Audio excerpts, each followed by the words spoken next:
10:06 हो गया।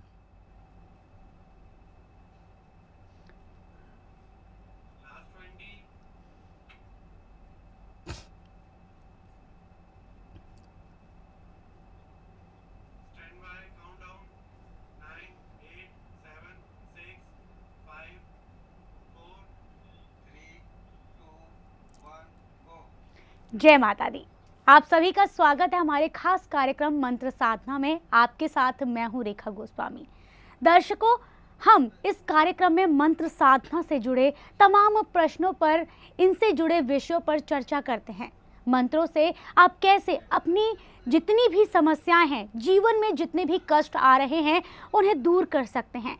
मंत्र साधना से आप कैसे अपने आसपास के ऑरा को स्वच्छ और साफ कर सकते हैं। इसके साथ ही आज हम कार्यक्रम में बात करेंगे कि क्या मंत्र साधना और देवताओं में आपस में संबंध होता है।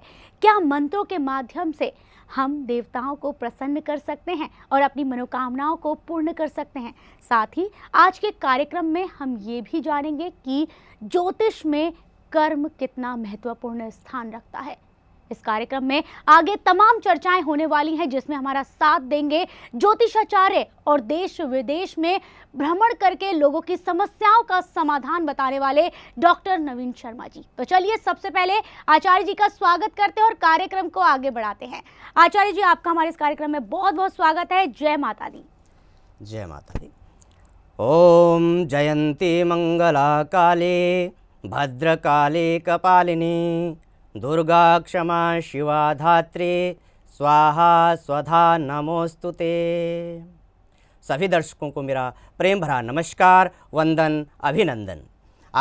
मैं आज के विचार के साथ आप लोगों के बीच में उपस्थित हूँ। आज का विचार है कि शरीरम आद्यम खलु धर्म साधनम, कि शरीर ही सबसे पहले हमारा धर्म का साधन है। शरीर हमारा मंदिर है जो 5 तत्वों से मिलकर बना हुआ है। इसलिए हर गृहस्थी को, हर इंसान को सबसे पहले अपने इस 5 तत्वों से बने हुए शरीर का पूर्ण रूप से सुरक्षा करना चाहिए। शरीर का मंदिर की तरह पूर्ण रूप से देखभाल करना चाहिए, क्योंकि यदि हमारा शरीर सही है तभी हम धर्म के कार्य कर सकते हैं, तभी हम अर्थ कमा सकते हैं, अपना पैसा कमा सकते हैं, तभी हम अपनी कामनाओं की पूर्ति कर सकते हैं। और यदि हमारा शरीर सही है तभी हम धर्म, अर्थ, काम और मोक्ष के मार्ग पर हम अग्रसर हो सकते हैं। इसलिए प्रत्येक इंसान को सबसे पहले अपनी केयर करनी चाहिए, अपने इस मंदिर की केयर करनी चाहिए, तो हम जीवन में बहुत ही अच्छे से आगे बढ़ सकते हैं, अपनी हर मनोकामनाओं को पूर्ण कर सकते हैं।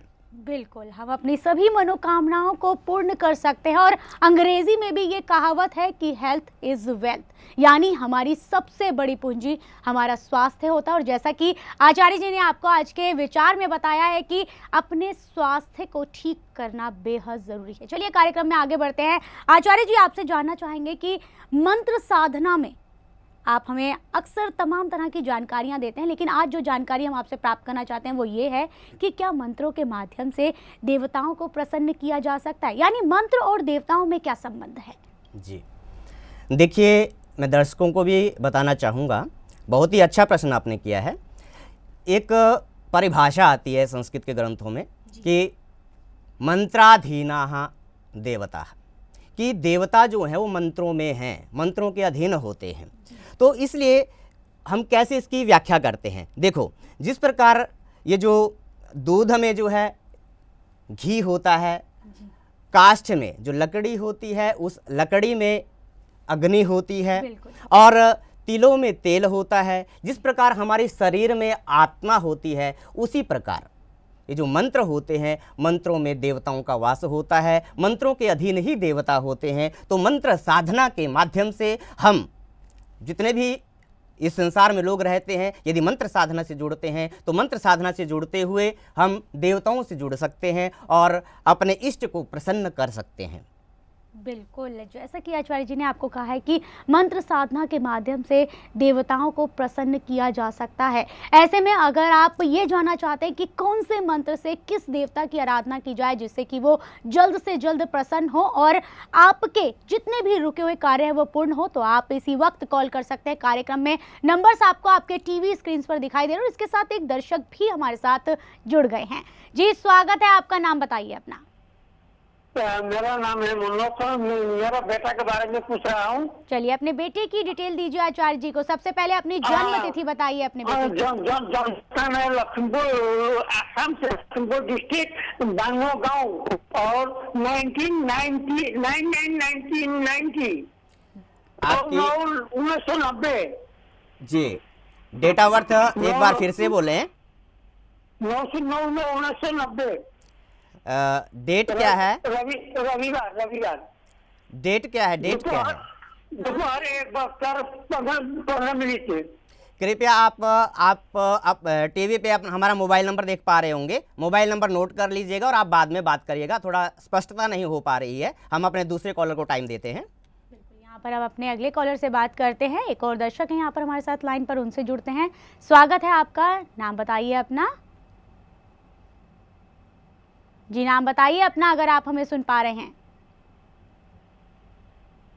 क्या हमारी आवाज आप तक पहुंच रही है? लगता है यहाँ पर संपर्क नहीं बन पा रहा है हमारे साथ। चर्चा को आगे बढ़ाते हैं। आचार्य जी, जैसा कि आपने हमें मंत्र साधना में मंत्रों के बारे में बताया कि मंत्रों से देवताओं को खुश किया जा सकता है, प्रसन्न किया जा सकता है, क्योंकि मंत्रों में ही देवता वास करते हैं। लेकिन आपसे एक और बात पूछना चाहेंगे, क्योंकि आप ज्योतिषाचार्य हैं, ज्योतिष का प्रचार प्रसार कर रहे हैं देश विदेश में।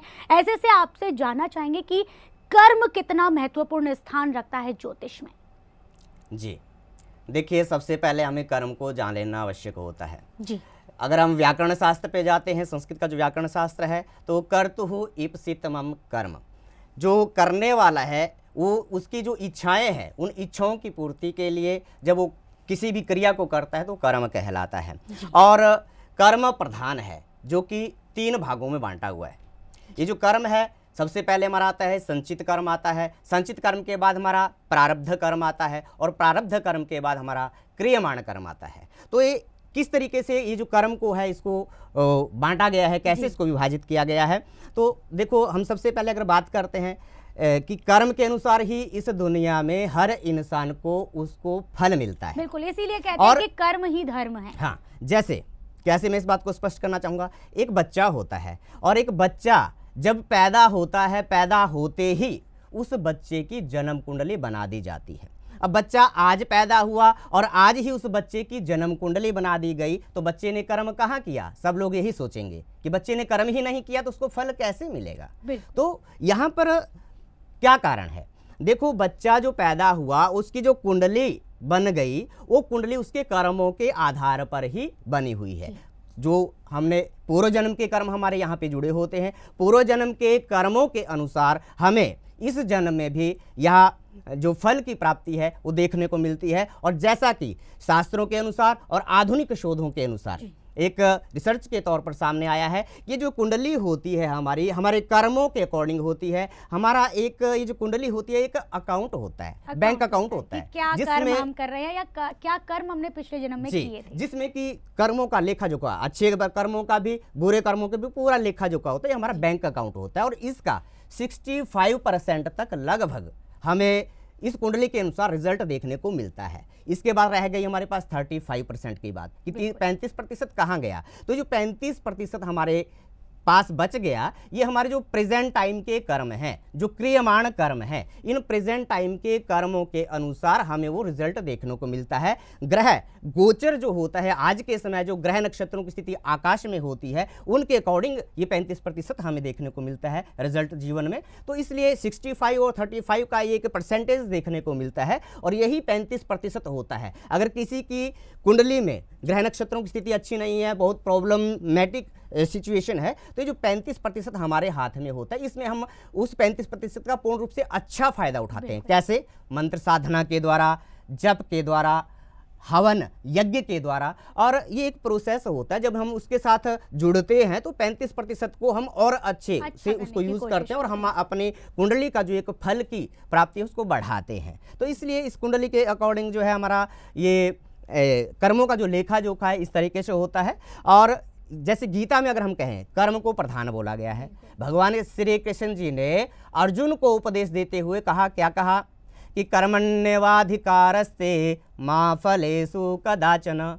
मा कर्म फल हेतुर्भू मा ते संगो सत्व कर्मणि, कि हे कुंती पुत्र अर्जुन, कर्म करने में ही तेरा अधिकार है, फल की प्राप्ति में नहीं।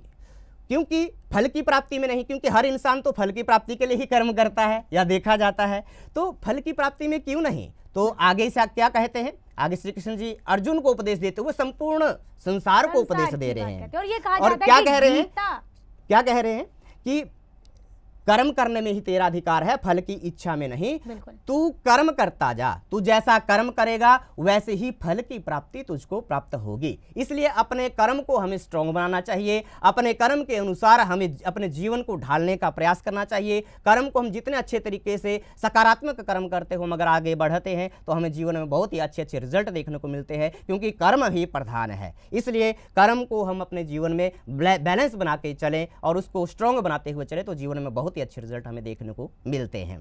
अभी एक कॉल लेते हैं। बिल्कुल, आगे बढ़ते हैं कार्यक्रम में और एक कॉलर से जुड़ते हैं जो कि इस समय हमारे साथ लाइन पर बन गए हैं। जी स्वागत है, आपका नाम बताइए अपना। हाँ जी, मेरा नाम ऋषभ है। ऋषभ जी कहाँ से बात कर रहे हैं आप? हाँ जी, मैं पटियाला से बोल रहा हूँ।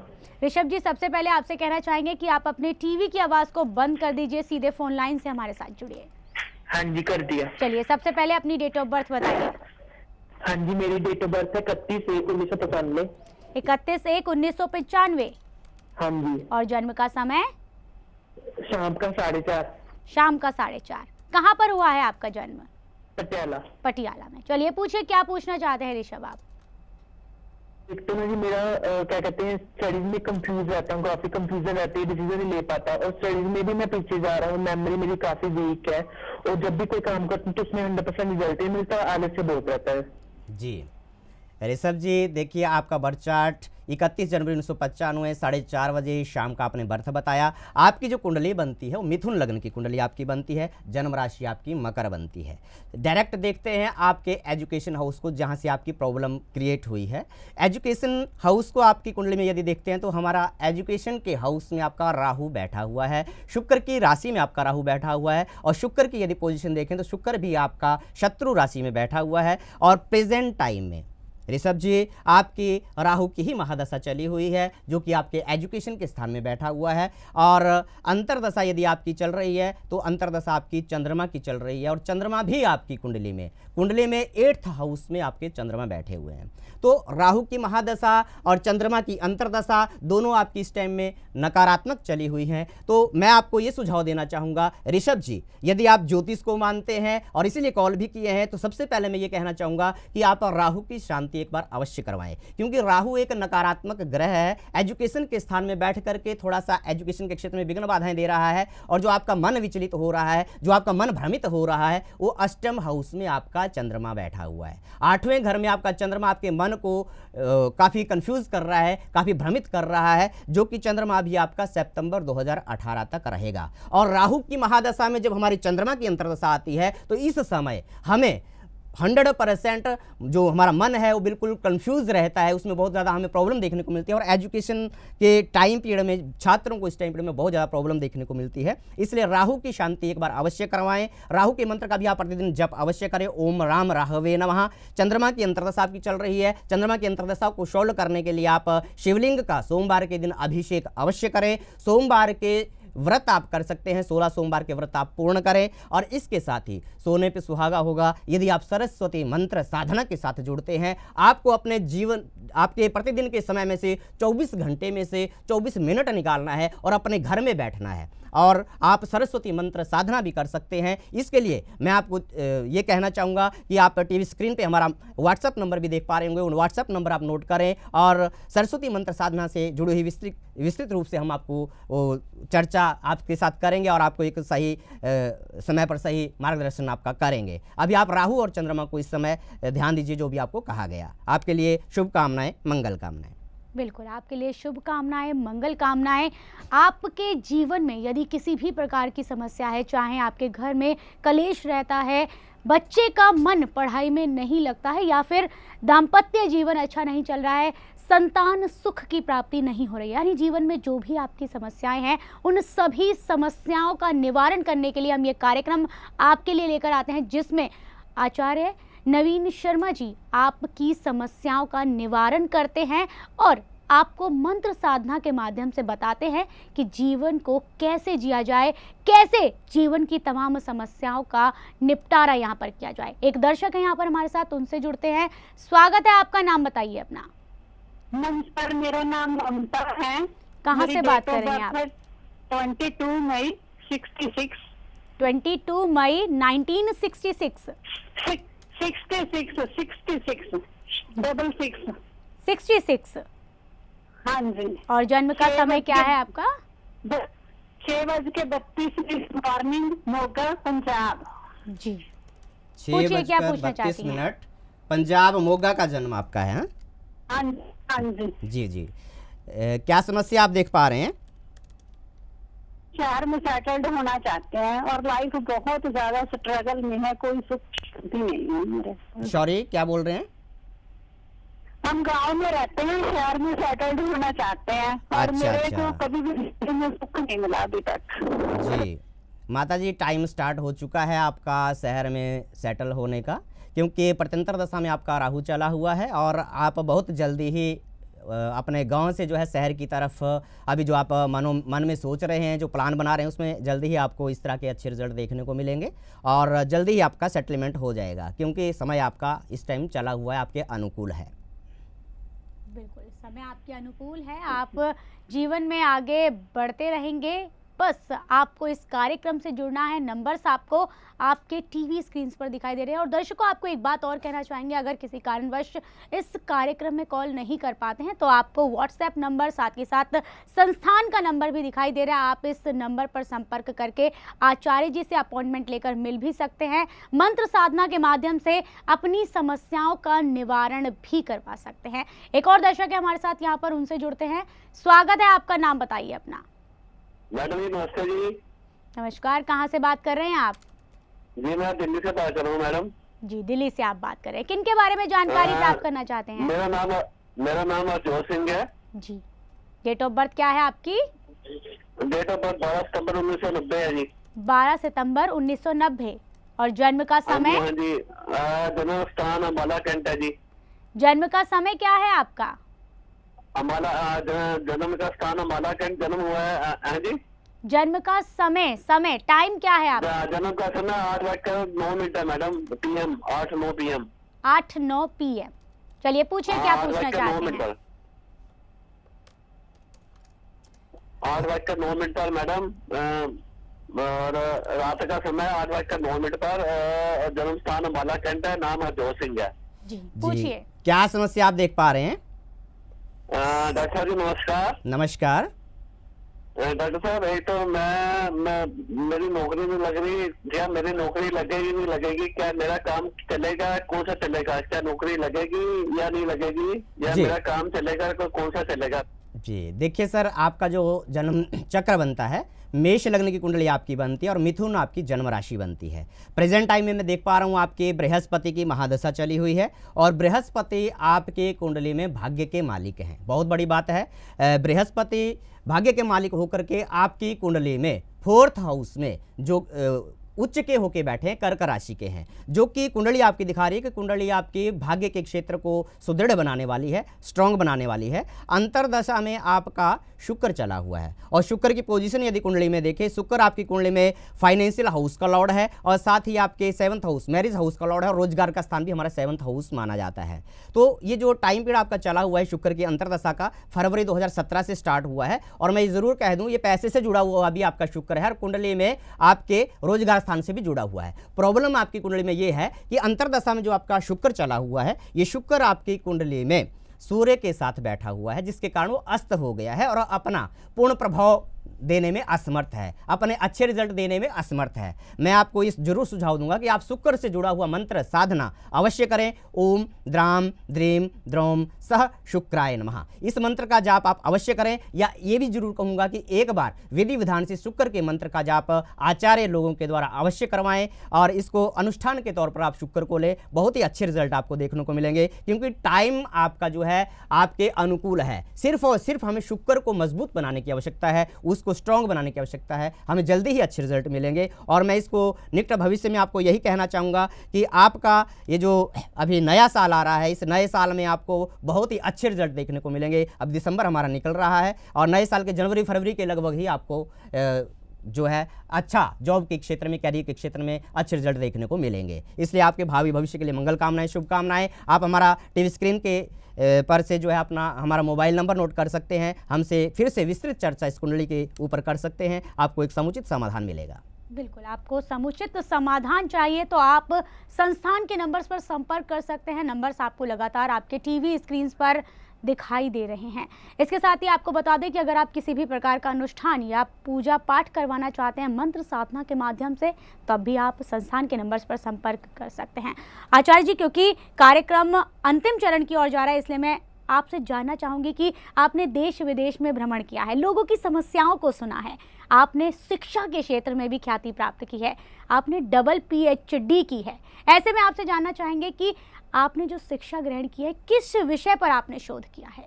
जी देखिए, सबसे पहले तो हमने जो ज्योतिषाचार्य की वाराणसी काशी से की और उसके बाद हमारा जो PhD हुआ, पहला PhD हमारा ज्योतिष शास्त्र में हुआ और उसमें जो हमारा विषय था एक critical study of astrological engineering yogas on the basis of survey. उसमें अभियंत्री योगों के ऊपर जो है मैंने रिसर्च किया। उसमें भी मैंने IITs जैसे IIT कानपुर, वहाँ मैं गया, वहाँ पे जो MTech और PhD के कैंडिडेट्स थे उनका मैंने डाटा कलेक्ट किया, उनका जो कुंडलियाँ मैंने इकट्ठी की।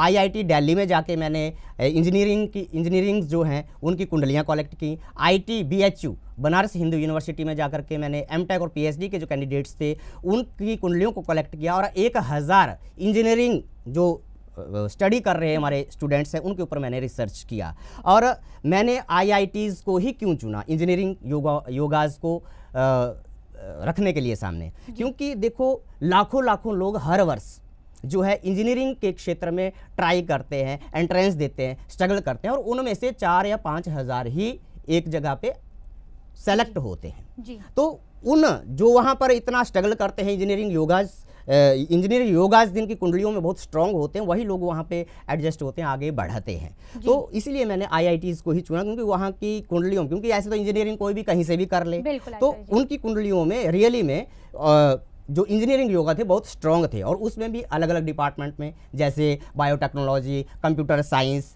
और जितने भी ब्रांचेज हैं इंजीनियरिंग के, तो उनको भी मैंने एडजस्ट वहाँ पर अलग अलग तरीके से उनको दिखाया, वो प्रस्तुत किया। तो ये बहुत ही एक अहम रिसर्च हमारा रहा। और दूसरा जो हमारा PhD रहा है वो मनोविज्ञान और शिक्षा शास्त्र से जुड़ा हुआ रहा। यहाँ पर क्योंकि समय की बहुत कमी है, इसलिए हम कोशिश करेंगे कि आपकी शिक्षा और आपके शोध के बारे में अगले कार्यक्रम में भी चर्चा की जाए, क्योंकि यहाँ पर हमारे पास समय की कमी है। आचार्य जी, आप हमारे साथ जुड़े और इतनी महत्वपूर्ण जानकारियाँ हमें दी, इसके लिए आपका बहुत बहुत धन्यवाद। जय माता दी। नमस्कार। जय। दर्शकों, आपके जीवन में खुशियाँ आए, आप स्वस्थ रहें, सुरक्षित रहें, इसी कामना के साथ अब आपसे लेते हैं आज्ञा। जय माता दी।